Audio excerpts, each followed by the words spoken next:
The views and opinions expressed in this episode are those of the guests and hosts, and do not necessarily reflect the views of the podcast's partners.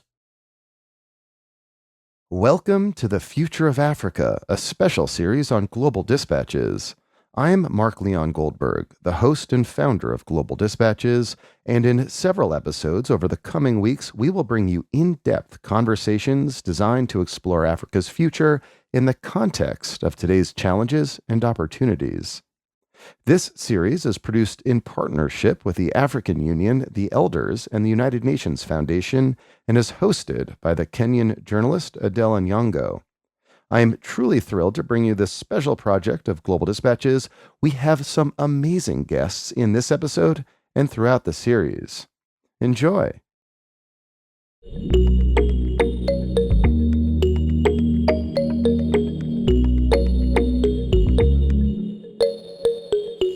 Welcome to the Future of Africa podcast, where we explore the bold ideas and leaders shaping Africa's place in the world.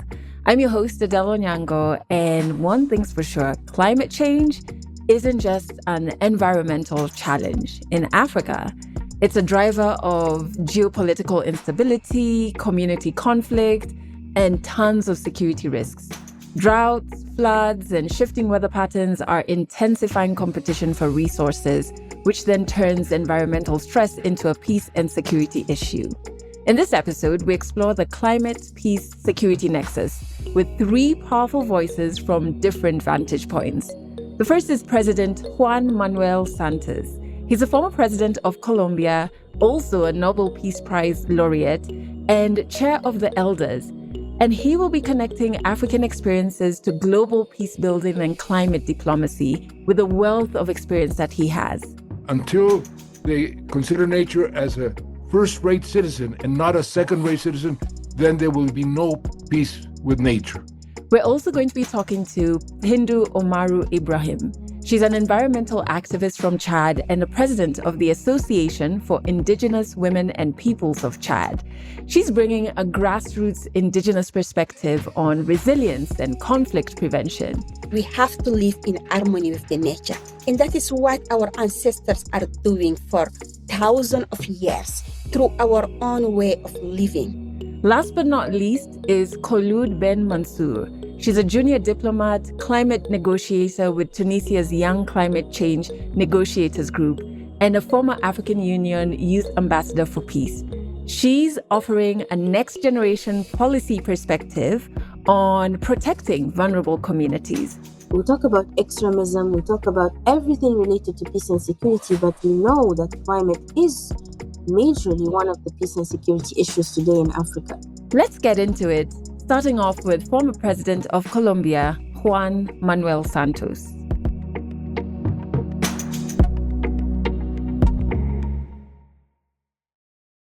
Thank you, President Juan, for making time to be on the podcast with us. It's a great pleasure and a great honor.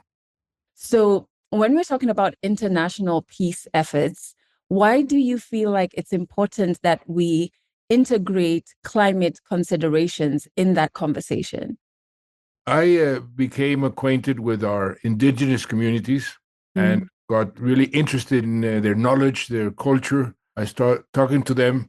And the day I was inaugurated as president, that morning, I took a plane, 1 hour flight, took a helicopter up in the mountains, more than 3,000 meters above, where the oldest indigenous community in the whole of the Americas live.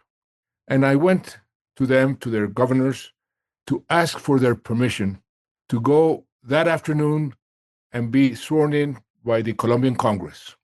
They felt that that was a gesture that nobody had ever done, recognizing the importance of the indigenous communities. And they gave me a baton and they told me, you have our permission, but you have a mandate. You, I know, want to finish this war, more than 50 years old, with the oldest and most powerful guerrilla group in the whole of the Americas, the FARC. So our mandate is make peace with them, but also make peace with nature. Because if you don't make peace with nature, it doesn't matter if you make peace with the FARC, there will be no peace in the planet. That was my first personal experience. Well, I made peace with the FARC, very difficult but successful process. It lasted 6 years.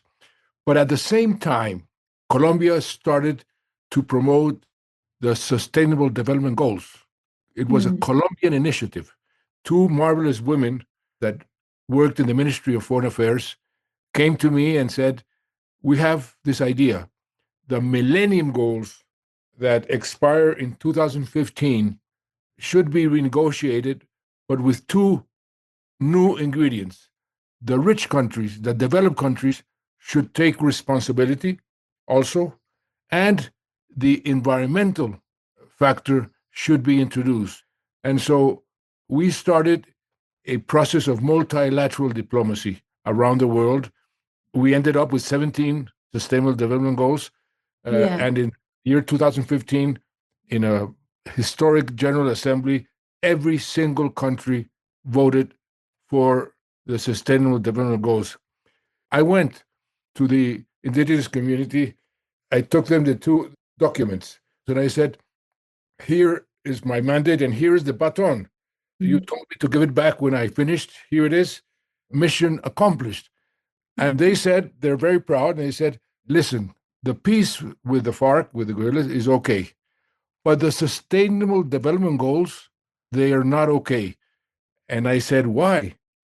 And they said, because the most important factor is lacking. And I said, what factor? And they said, the spiritual factor.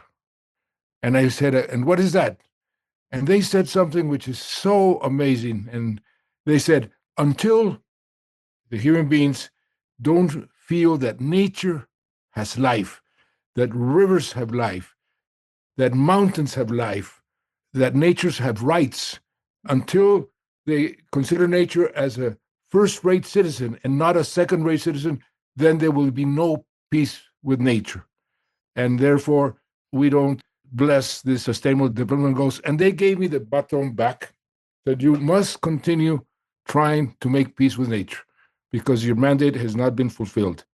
It's so incredibly well put in how they said you can make peace amongst communities, but you have to make peace with nature.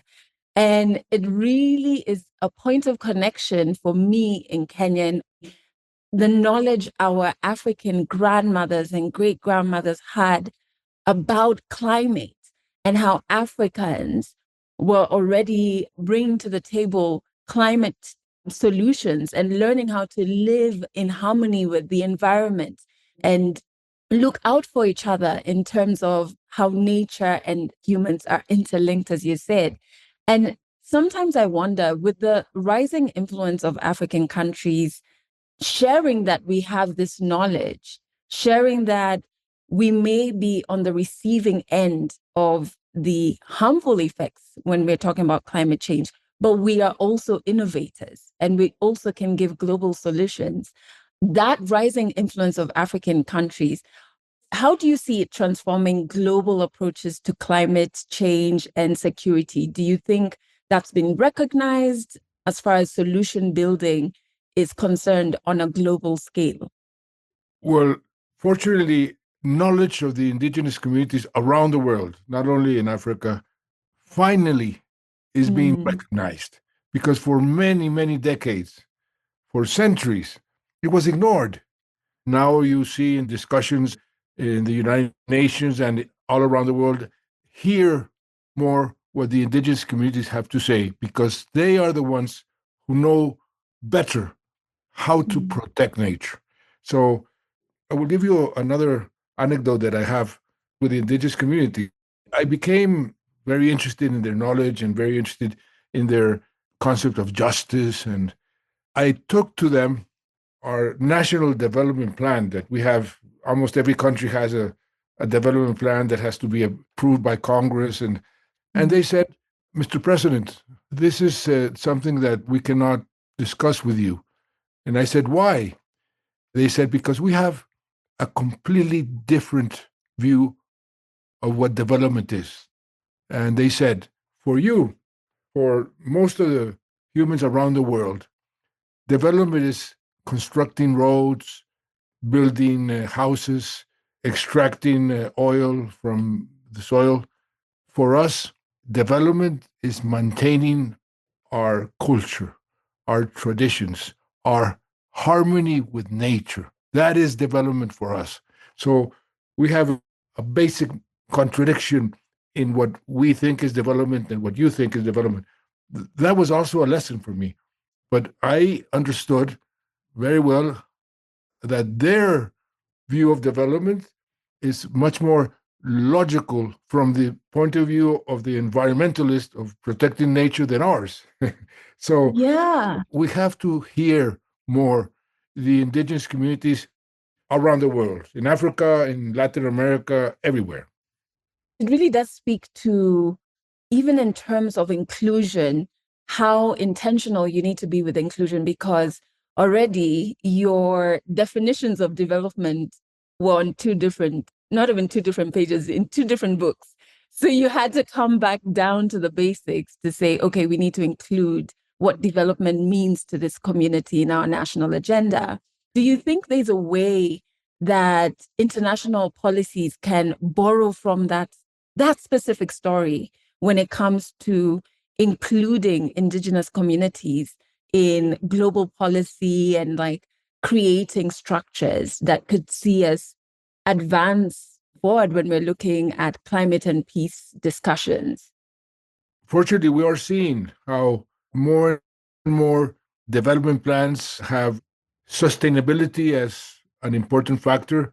We're seeing how in the universities, they are teaching the engineers to take into account the effect on the environment of what they do.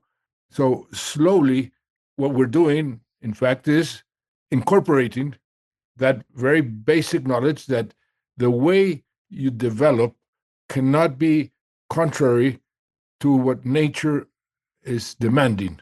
Otherwise, we will never have peace with nature. So we are advancing in that direction.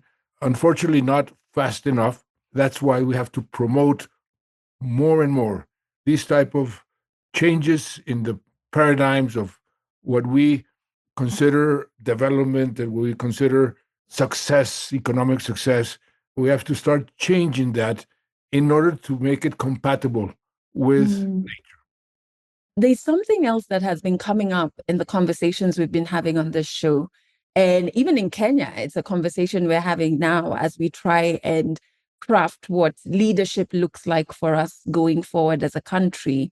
And it's intergenerational conversation, intergenerational leadership or approach to setting policies on a national agenda. And I know this is something that is very important to you on a personal level, but also when we look at the elders and your intergenerational call to action that was co-authored by you, urging leaders to share power across generations. So that is really important, especially for me sitting here in Africa, knowing our youth numbers, knowing how vibrant and innovative our African youth are. Knowing how important this is to you, what role do you see young people playing when it comes to climate action and pushing for peace? As an elder, I learned an enormous amount from the wisdom of the youth. As different generations, we can inspire each other. And a former elder, Kofi Annan, which was one of the founding with Nelson Mandela of the elders, he had a phrase which is very pertinent. He said, "You're never too young to lead and never too old to learn."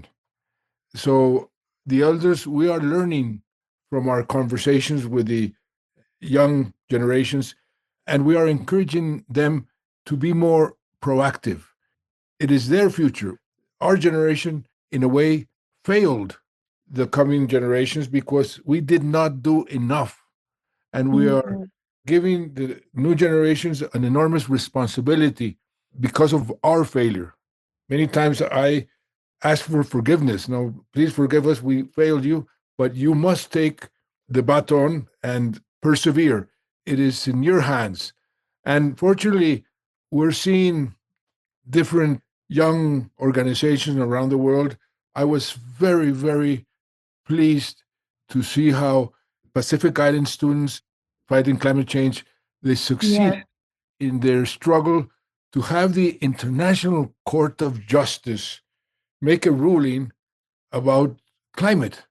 This is an enormous step because now this is a legal recognition by the highest court of the world that nature has rights.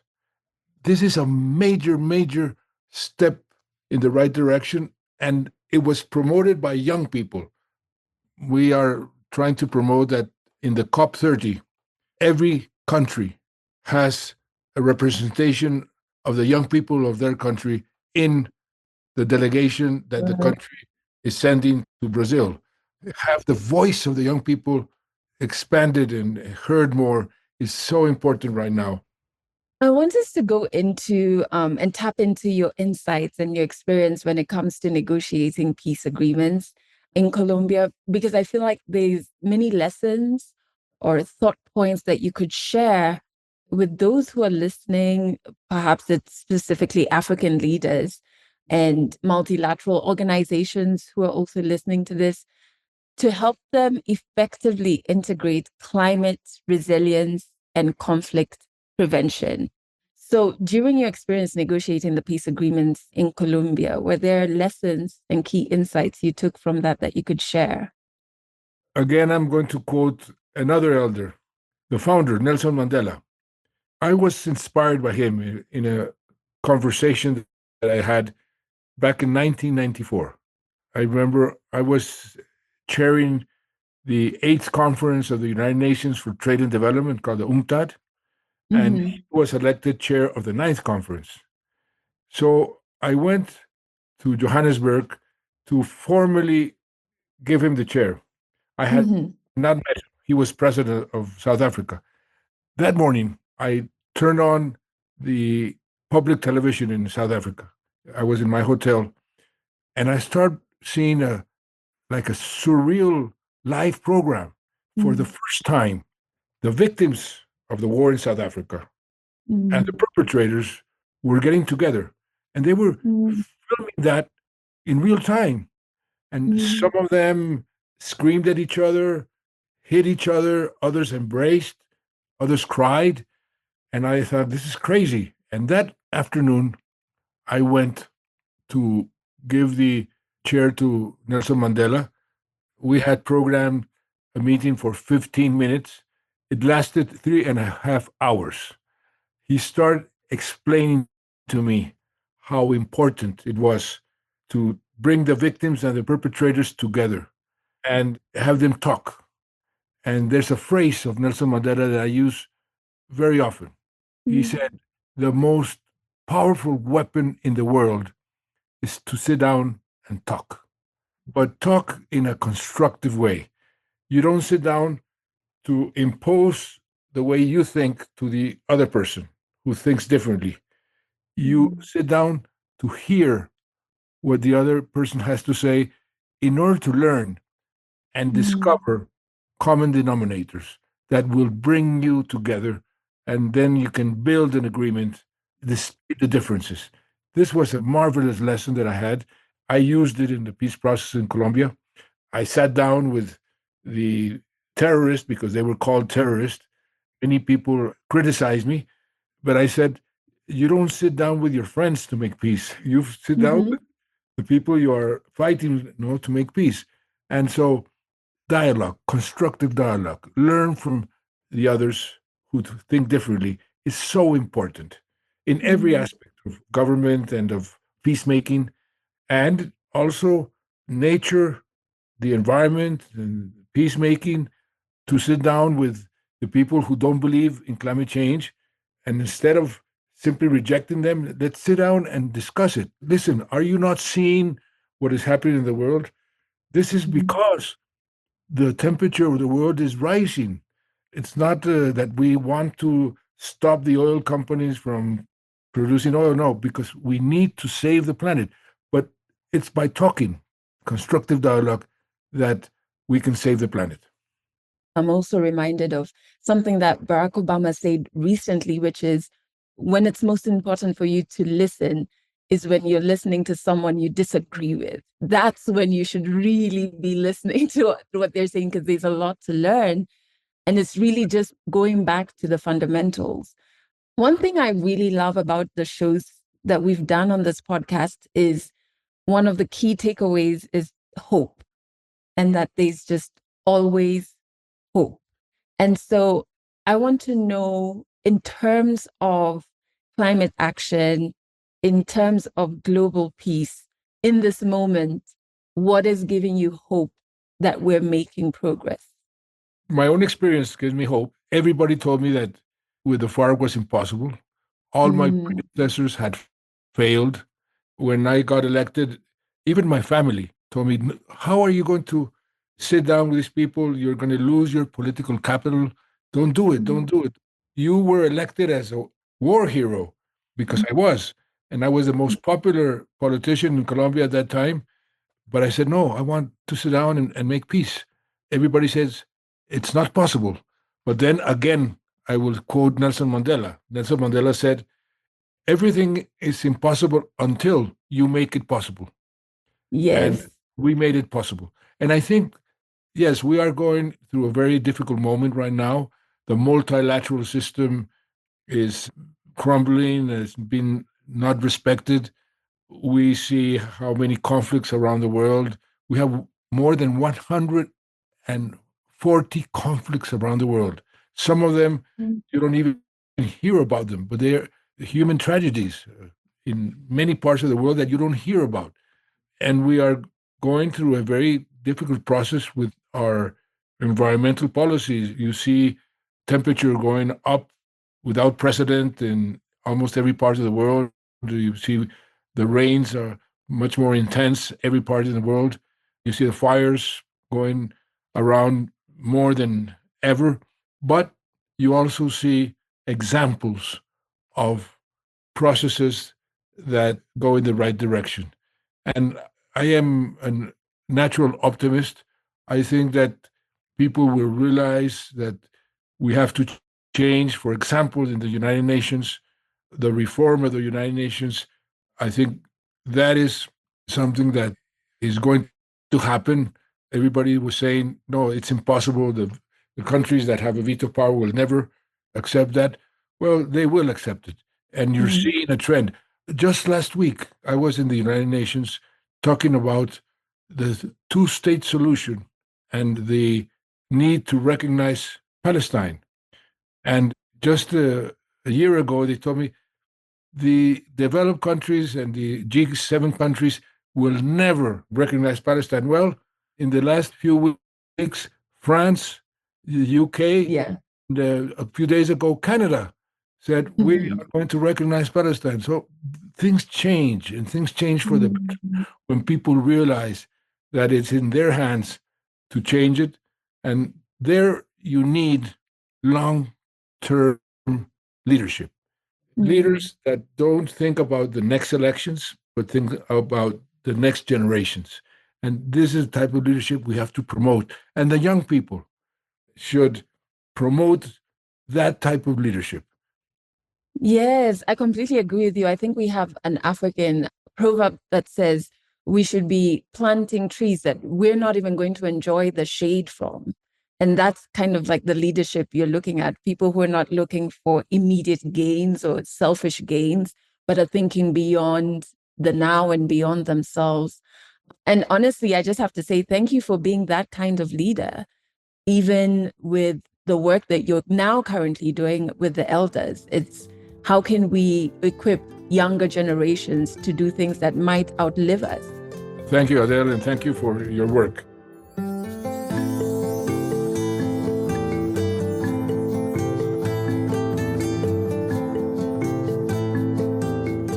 Let's head over to Chad and hear from Hindou Oumarou Ibrahim.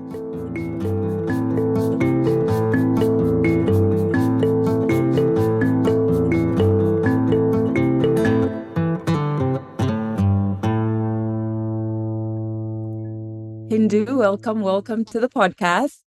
Hi, thank you very much for having me. Let's start first. thing that I think we don't see coming out a lot when we zero in on climate issues is how African communities have had sustainable practices for managing natural resources. This is core to the work that you do. So maybe we can unpack the work that you do in terms of championing change when it comes to environmental issues. Coming from community like mine, where the peoples are living from one place to another one to find water and pastures, it is already embedded in our way of living, the resilience, the adaptation, and mitigation. Because we are the peoples that depending from nature. We do not depend from the end of the day salary where we can get your cash and go to the market. We depend from the rainfall that can penetrate the soil, that can allow the trees to flourish, to give the fruits, that can allow the pastures to grow up, to give our cattle food, and we can get a milk, and then we can build our food system, we can build our economy. So that means we have to live in harmony with the nature. And that is what our ancestors are doing for thousands of years through our own way of living. So then we know where we can live during the drought, when we can stay during the flood, and that helps us to ensure that the balance of the ecosystem is kept. So as in nomadic peoples, when you live with your cattle, you stay 2 days, 3 days, and maximum 1 week in one place. And when you leave this area, that's meaning your cow dung help to fertile the land. So when you come back later, some months ago, so you found that that land have a lot of grass, have a lot of insect and the birds, and then the ecosystem keep the balance. And all over the way that we are living in this movement, that means you are fertile the land naturally and keeping the balance between the ecosystem. And this is the best resilience and adaptation system ever. No chemical, no need for technology, but the best technology is us and nature. What do you think is a stumbling block to seeing African communities and their strategies as global solutions to environmental issues? We are a global solution. This is not duped and no discussion on that, full stop, because we didn't create the climate change. It is the Western culture who abused to the nature and who is actually overdeveloped, not only developed, overdeveloped and continuously just extracting from the nature. Who create the climate change impact? We know scientifically Africa contribute little, and countries like Chad contribute even little to the climate change impact. So that means we are already by creation a solutions, a sustainability. However, climate change have no frontiers. Climate impact do not choose where they have to impact people. And most of the time, it is the place that you are not creating it that you are most impacted. So this is the injustice of climate change. The world have to recognize and understand the way of living that Africans are doing is so generous without putting any barriers. We're just sharing our way of living and protecting the nature for everyone because there is no frontiers. It's so amazing when I talk with my grandmother and when I talk with my cousin because we do the weather forecast just by observing the nature. And we can know if it's going to rain in the next 2 hours, or if it's going to be the rainy season in the next 3 months, or if the next year, 12 months later, is going to be a flooding years, or it's going to be a dry years. And that science do not know that. And I get the confirmation because I did invite the scientist peoples in my community. And when they went there, they just like stay, and suddenly the rain is coming. So my people start packing the stuff. As nomadic, you don't have house that you can hide your stuff there. And then the scientists say like, are we moving? I'm like, no, we are not moving. It's just going to rain. And then they look at the sky. It's like, okay, it's not going to rain. Suddenly you see the heavy rain start coming. we are packed with our stuff. And you see the scientists running, hiding somewhere under the trees, looking at the bigger tree where they can hide themselves. And all the kids at the community seeing like those people dressed well and then running under the rain, we're just like laughing on them. At the end of the rain, the conversation started. And then they come like, how do you know it's going to rain? We're like, well, we saw the little insect taking their eggs in their nets. We saw the wind direction. That just a change. And of course, we know in the next 2 hours it's going to rain. They say, well, that is so interesting because you can check in your app, in your phone, you can say it's going to rain, surprise, it's sunny, or it's going to be sunny, surprise, it's wind. So how do you know that? We say like, we live with the nature.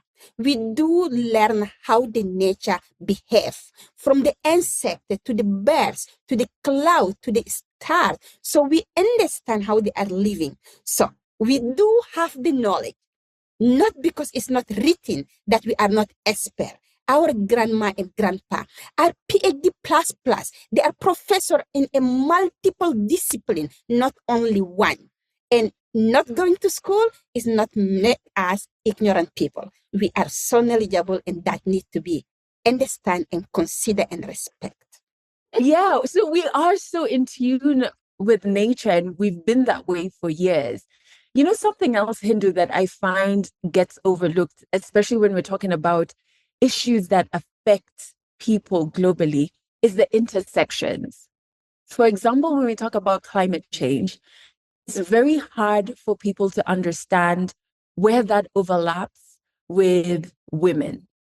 And I was quite interested in knowing about an association that you founded for Indigenous women and peoples of Chad. So maybe you can tell me and the person listening, what was the motivation behind that and where climate and women meet? Because people often overlook that. So, you know, why I speak English or French or whatever, thanks to my mom. This already the first connection with a woman, because my mom was of her generations, and then things like, well, even my kids can know, understand their culture, their identity. They have to understand the Western culture to make them more communicate or live better. So she sent us to school, me, my sister, and my brothers. But of course, when I went to school, I have been marginalized and discriminated by the other kids that thinking you are coming from a indigenous communities, cattle herders, that you smell milk, and then they discriminate me. And of course, being a child, you just wanted to fight and tell them that I'm a human being and I have a brain. So then I was fighting for that. But when I started becoming teenagers, I understood that the discrimination is not only for me as Hindu and for my sister that I'm fighting every day. It is for the girls who have my age, who never get the chance to go to school. They are doubly marginalized because they are early marriage, they do not go to school, they can get divorced, and they can just like left on their own. So then I decided to change the life of myself, but also of those women. And I understood immediately you cannot talk about the girls' right without talking about the women rights. And I understood you cannot talk about the women right without talking about the community rights, because we are living in a collective life. And immediately I understood I cannot talk about the community without talking about environment, because we live independent from it. And then my objective became more clear. And in age of 12, teenagers, I founded the Indigenous Women and People Associations of Chad. And I fight it until I was 16 before to get the official authorizations of that one. And for me, it's how we can protect the right of the woman and the right of the environment. Congratulations, 12 and actually 16 is when you got the certification. This is incredible. And what was the reaction from your community when you started championing for women's rights and also highlighting how this is linked to the environment? You know, we are in patriarchal society, like in many African culture. So for me, going to school is creating an identity for me. Because when I'm in the school, they say, oh, this indigenous girls that is smiling milk.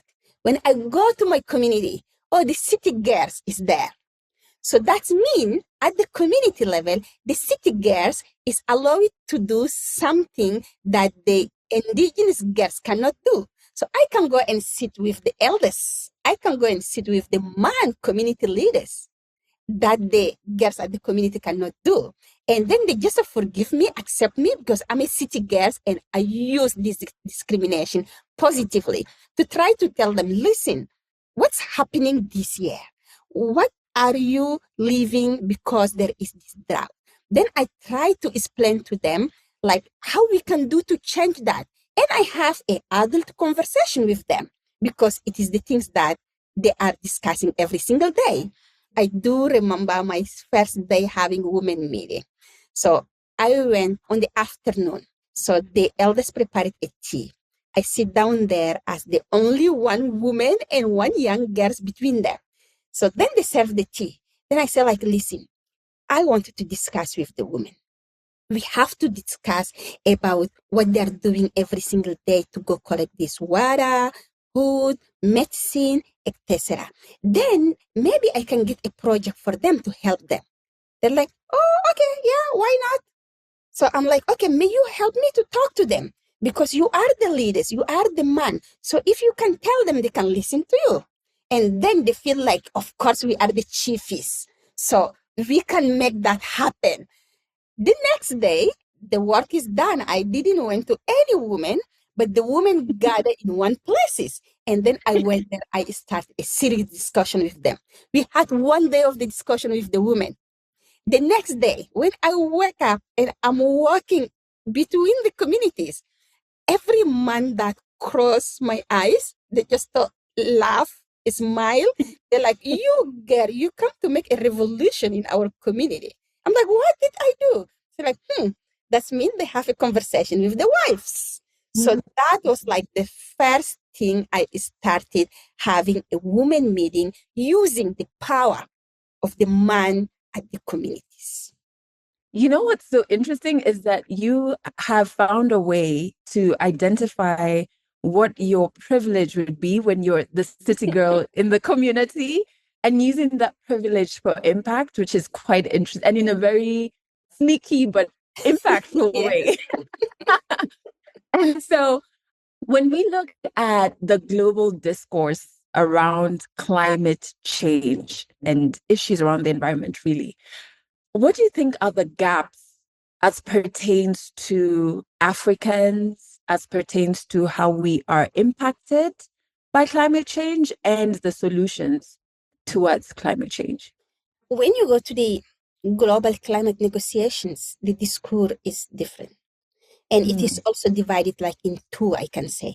You have the negotiators, those who are representing the country, who can be in the room arguing because of the full stop or comma or one wording to put the text of the negotiations.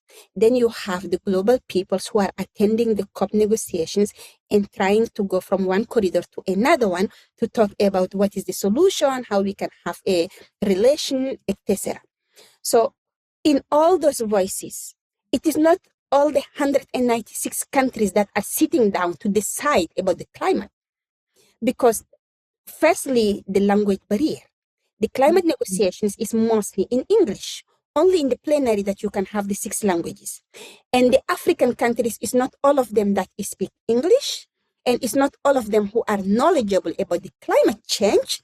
And there is so many thematic discussions, so that make a big barriers. I do remember when we were negotiating the Paris Agreement, the countries like US, like Europe, all of them, they come with all the experts, the lawyers, the judges, the people who can know how they can protect themselves later. But the countries like ours go with the negotiators that some of them knowledgeable, others are tourists, etc.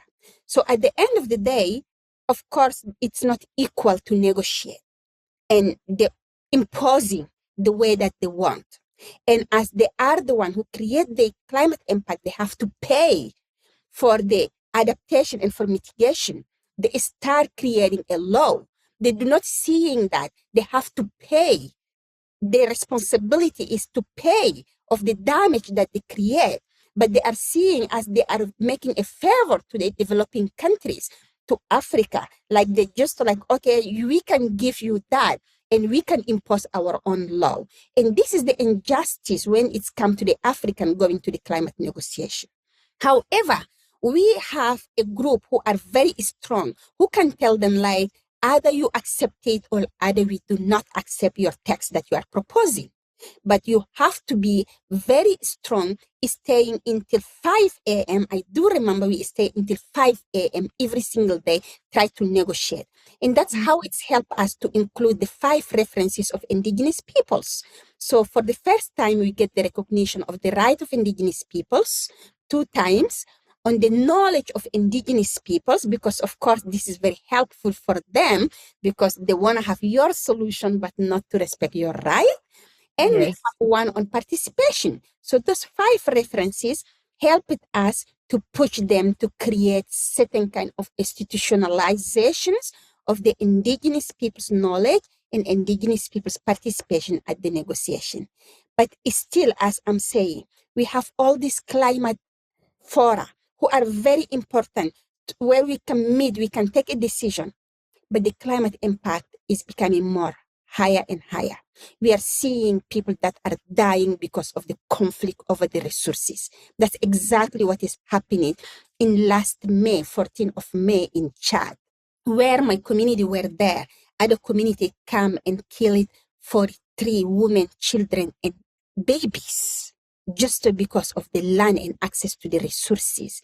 And it is the same the year before, where they fight it over the water and land. It is the same where you are seeing the terrorist group around Boko Haram, around the Lake Chad, that are growing, terrorizing people, getting their land. It is the same when you go to Mali, to Burkina Faso, even to Kenya, to South Africa. Yeah. So all that, like the injustice, even we fight internationally, globally, but people are dying because of climate impact, and the global communities are not caring on reducing the simple emission. There is a shift happening on the continent. I don't know if you felt it, but like I feel it every day. In Kenya, we're in the middle of it. If you look at Togo, if you looked at Senegal, even South Africa, I was reading things about Ghana recently. And there's young Africans who want to be at the forefront of designing a new, liberated, strong Africa. We can't do that if we don't look at climate issues clearly, as we discovered in our conversation. What do you think is the next smallest step that African listening needs to take so that they are informed, so that they can be able to hold their own leaders accountable and also global partners accountable? What do you think is the next smaller step they can take? I think all African, especially the youth, we have to understand we are the present and the future. We are the younger continent. And we are the continent that are growing between the knowledge of our ancestors and the new technology that is coming from every corner of the world. And we are naturally innovators and solution makers. So we have all those positive things that we should combine and build our future without letting anyone else to come and dictate to us what we should do, what we shouldn't do. They say the hand that gives you will not sustain you, but the hand that you create yourself, you know how to heal it even when it is sick. So we have the hand that we are creating ourselves. And let me share an example. You know, in my projects, one of the favorite that I like is the participatory mapping. How I'm using the science, technology, and traditional knowledge of the communities to create a map by the community themselves, to put the knowledge and to have a local adaptation plan. So I use satellite image that, of course, we do not have in Chad or in Africa. I use the first science that they have from the Western, but I use that with the knowledge of my ancestors, that I put it together. It's a unique way to allow the community who didn't went to school to be innovators, to create their own solutions. And that helped us for the first time to get women land right.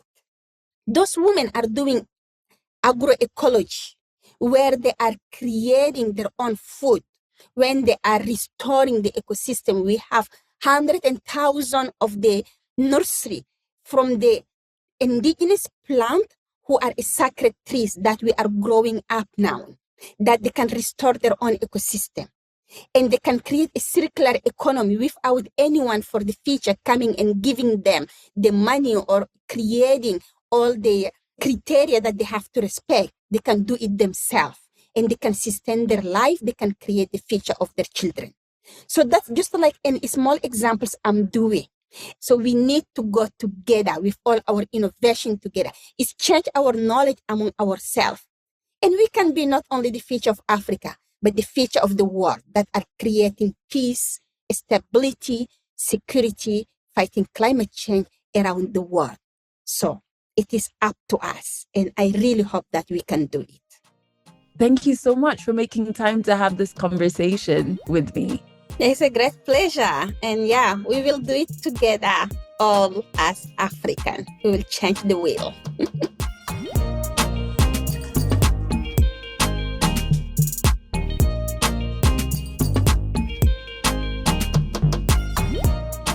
Last but not least, let's hear from Khouloud Ben Mansour.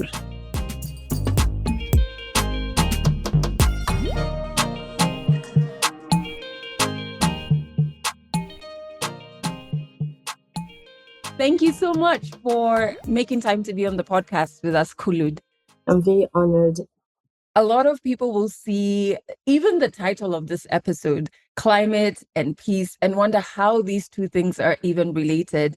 And it's not only issues peace, but climate insecurity threatens the rights, education, and futures of young people. And I want us to, maybe from your experience, if you could help the person listening understand how climate insecurity affects all of these other things.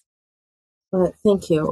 Of course, today climate change in Africa is no longer an environmental issue. It's becoming global or continental issue that impacts also other key subjects such as our food security, our psychological stability, our peace itself. And when we speak about climate change, the very first thing that comes to our minds are the natural disasters, the natural events, droughts, the floods, the desertification, disrupts, and how that impacts also fields like agriculture, which might be a very important field in some countries and an income source. So we're talking also about financial stability and therefore other consequences that are bared by the people who are impacted directly. And as we know, Africa being a very youthful continent, we know that the majority of the people who would be vulnerable towards the climate events are young people. So when we speak about climate change, we're also talking about the implications of how these climate events may have serious impacts and major influence on their peace and security. Also, the interdisplacement issues or having to migrate either internally or outside of your country, meaning that they have to carry not only the environmental tolls, but also the psychological and the social, economic tolls that are caused by climate change. We need to think about all the implications of climate change, not just to give a priority to one direct scope, that is the environment and the food security, but we also have so many other levels that are deeper and much more important, if not as equal as these subjects. So today, I think the very first thing that governments and decision makers should consider is to make adaptation plans and mitigation plans at the same time. And Tunisia has already started developing its national adaptation plan, and they launched also a national youth strategy related to the climate change that was supported by the Ministry of Environment. And the Young Negotiators Group, they were also part of that launch and part of developing that adaptation plan, which speaks about the willingness of the government to incorporate young people not only as the vulnerable groups towards these events, but also a key constituency to contribute to the enhancement of the future of young people in Tunis. you've kind of spoken a bit to it, but maybe we could dive in a bit deeper in terms of collaboration between communities and governments. Aside from what you've talked about in terms of the adaptation plan, how have you seen this work? Are there examples that you've seen work where communities and governments actually come together, collaborate in terms of breaking the cycle of climate-driven instability? Of course, collaboration between the governments, either at the local, national, or even the regional levels, is very important because climate impacts, they don't only stop at borders. When you reach the majority of regions or the majority of communities, it shows that the government is being as inclusive as possible in terms of integrating local communities into the climate mitigation plans or adaptation plans. I think in Africa, such collaboration has added value to attracting a larger joint funding from international partners. I have seen that a lot, especially with the cooperation agencies. The collective action, it really signals more a long-term vision. It's much more sustainable and much more stronger. And of course, it makes the accountability measure even more effective. I'll give you one example that I have seen in Kenya, and I think this was related to the water resource management. In Kenya, local water user associations partner with country governments to manage and they restore water catchment areas. So what they do is communities they identify local water priorities while the government provides technical and financial backing. You see how this complements each other. So this has reduced water conflicts and it improved also the irrigation for farmers. And in countries in Kenya that is impacted by droughts and has extreme climate events throughout the year, I think it's important that in a key and important element like water management, that they have started directly to provide support for that. Also in Morocco, there's the Oasis rehabilitation program because we understand the importance of Oasis and how they provide not only pure oxygen, but they also provide a source of water as well. So they are very important in North Africa. In southern Morocco, these local farmers cooperatives, they work with the government on palm grove restoration. So they combat desertification. So they try as much as they can that they restore these palms in order to provide as much as possible water and to avoid desertification because the country at some point, even with Tunisia as well, we have been at risk in 2023 of extreme heat temperatures and extreme drought, and that was a very, very alerting sign for us.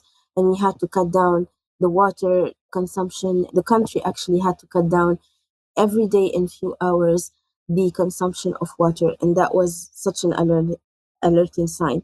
So in the south of Morocco, the communities they lead the implementing, they lead the part where traditional water management systems, and then the government, what they do is that they support with the training and the funding and the climate resilient education, etc. What these farmers or what these local groups they would do is that they would get the funding, they would get the training, and then they would implement it in the regions where there is desertification issues or water management issues. So I think now when you see even with tiny examples, if the country is supporting, it means that they say explicitly, we have a solution for you. And that itself, even if it doesn't solve the solution directly, it at least gives you a reassurance that I am backed up, that I have somebody who would support me, or I have a solution as a plan B, and this climate event will not impact me. So even psychologically, it will translate into a message of hope and it will decrease the risk of stress and escalating things to conflict. So I think here today, when we speak about governments, it's about time that we start from the root causes and start also from the regions where the access is very difficult, where the means are a bit limited, and we should address the issues and we should provide support for them, starting with capacity building or starting with educating the community groups and starting also with providing rooms for collaboration as well. So, what I do want to know now, because we've talked a lot about community level intervention and governments, what do you think is one practical step that international policy needs to take when we look at addressing the climate peace security nexus? At the moment, I think climate is still addressed in environmental agreements, but at the same time, peace and security are dealt with in separate UN Security Council or in the AU Peace and Security Council mandates. But in reality, the communities that we're talking about, they don't work in this space. They don't live within these issues. They live a completely separate lifestyle. Today, if we want to go to the solution, we have to speak the language of the people and not just give them the agreements and the conventions and the outcome reports and whatever that is being done at the negotiation rooms. These are very difficult terminologies and technical things for somebody who has 12 years old to understand. So today what we need to do is to make climate more understandable, if I may say. Maybe in our education systems, we need to understand. We need to put a new subject called climate education, or have an entire subject that has climate and peace and security connected together, so that people from the early generations, they understand the climate agenda and how it implicates them directly. I think one practical move also would be to make climate risk assessments mandatory in peacekeeping missions, in conflict prevention, in post-conflict recovery programs. When we look at the documents, you would not find climate addressed that much. It's either about mediation, conflict prevention, or even if we speak about silencing the guns, disarmament groups. We talk about extremism, we talk about everything related to peace and security, but we know that climate is majorly one of the peace and security issues today in Africa. So in countries with no resources or no budget for adaptation plans, perhaps maybe we can allocate a short quota from the government's budget to adapt to climate, to understand or to have an experience sharing with other countries that are advanced, and to see how we can also replicate these initiatives through the small budgets, through small community groups in our countries. Thank you so much, Khouloud, for being with us today and for the work that you do and have done in the past as well. Thank you so much.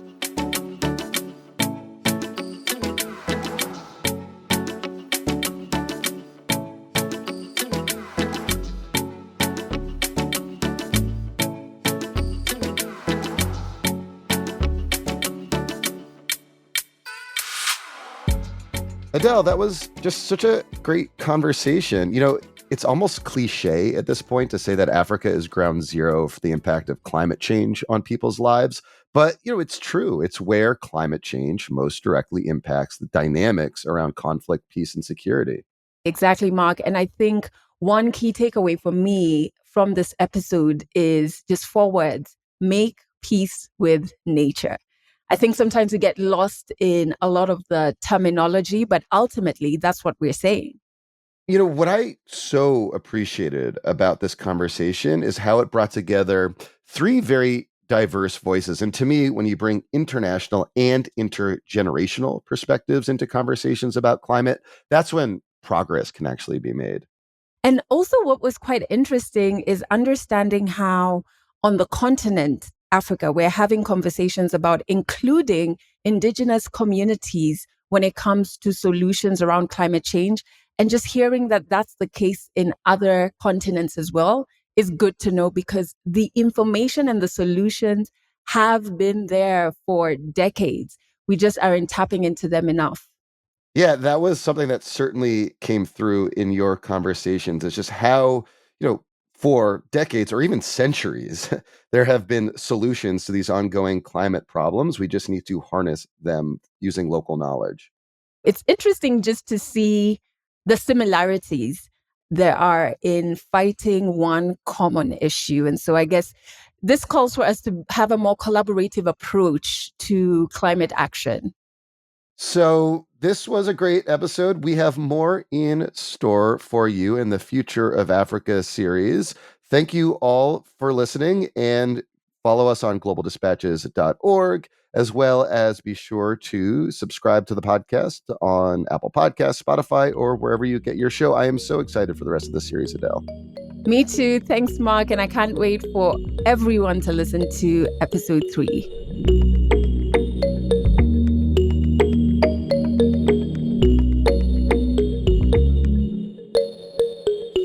Thank you for listening to The Future of Africa, a special series on global dispatches produced in partnership with the African Union, the Elders, and the United Nations Foundation. I'm Mark Leon Goldberg, the host and founder of Global Dispatches. This series is hosted by Adele Onyango. It is edited and mixed by Levi Sharp. You can find all episodes in this series and access episode transcripts at globaldispatches.org.